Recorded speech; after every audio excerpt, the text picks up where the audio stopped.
Between 1947 and 1991, there was a period of geopolitical tension between the United States and the Soviet Union, known as the Cold War. Besides both countries having an ideological conflict, they also had a power struggle between them. During this time, the world was bipolar. With the collapse of the Soviet Union, the Cold War ended and the world became unipolar, with the United States as the most powerful country and no other country to rival it. Foreign Minister says China is more likely to inspire a multipolar world. Однополярного миропорядка завершилось. But we are back in a multipolar world. Lately, we have been hearing a lot about the world becoming or already being multipolar. And this is actually quite a big deal because the polarity of the world has a big effect on how countries behave. The actions of your country under a unipolar system can be quite different than under a bipolar or a multipolar system. This is because world leaders look at international relations from different perspectives than the general public. One of the most influential perspectives is known as realism, which is very unpopular in the West, but at the same time, it helps explain the behavior between the most powerful countries in the world. The assumption is that because there is no world government, no higher authority above countries, countries cannot expect that another country will come and help them if they get into conflict. Countries can also never be certain that other countries will always have good intentions towards them, or that they will not use their military capabilities against them someday in the future.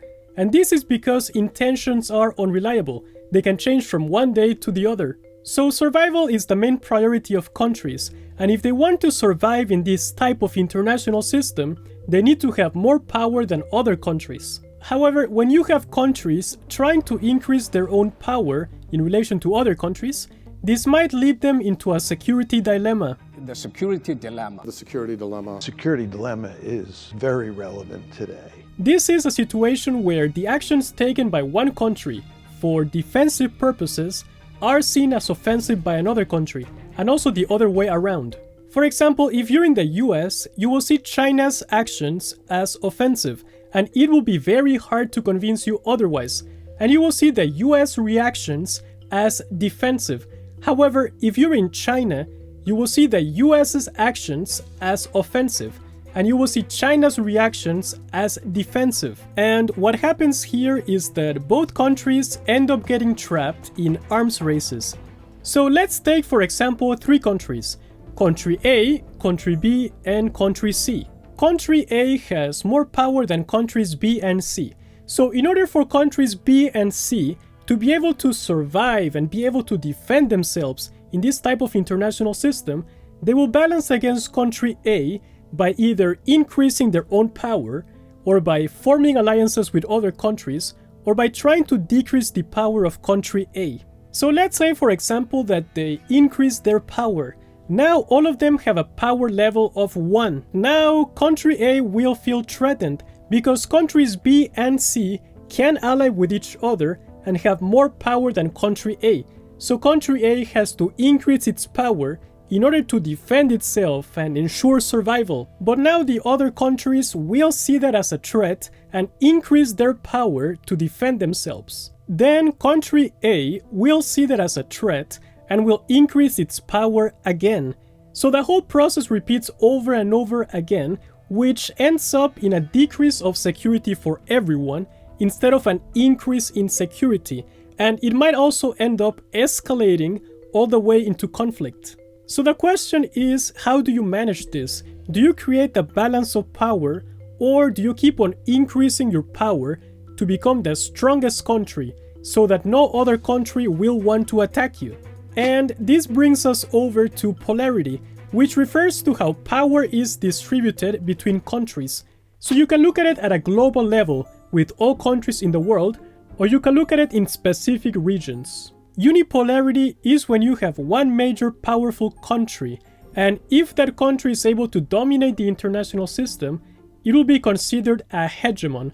And there are two types of hegemons. You can have global hegemons and regional hegemons. Bipolarity is when you have two major powerful countries, similar to the Cold War, and multipolarity is when you have 3 or more countries. In a bipolar and multipolar system, countries that try to increase their chances of survival might engage in balancing, where they try to improve their own power capabilities, they might form alliances, or they might try to weaken the competing country. Countries can also try to bandwagon, where they ally with a more powerful country in order to avoid the costs of balancing against it, or they might also try to buck pass, where they pass the responsibility of balancing to another country.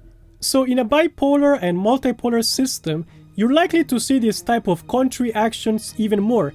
Here we go!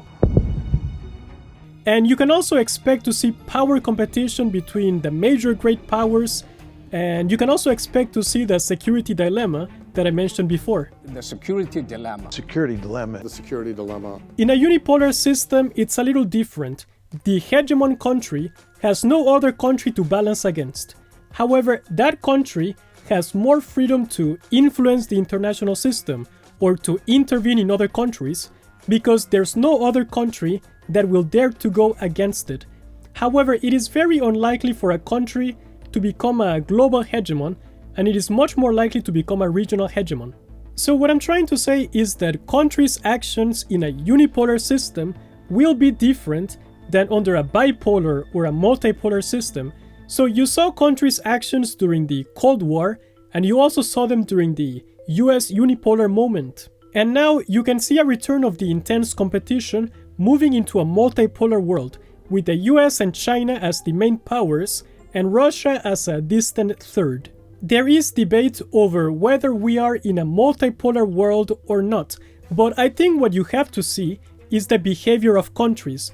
Countries' actions are what counts, not the words. And the actions of the great powers nowadays, the US, China, and Russia, resembles the type of actions that you will expect to see under a multipolar system. And in the future, with the rise of countries like India, the international system will be even more multipolar. So this perspective is looking at how the power polarity and the conditions of the international system limit the freedom of maneuver of countries and force them to behave in a certain way, regardless of a country's ideology or political system or the leadership style. So if you look at the geopolitical competition between the US and China from this perspective, it will be very hard to see an end to it. So feel free to subscribe to my channel. I'm hoping to reach 800 subscribers. I will thank you a lot for that. Thanks for watching.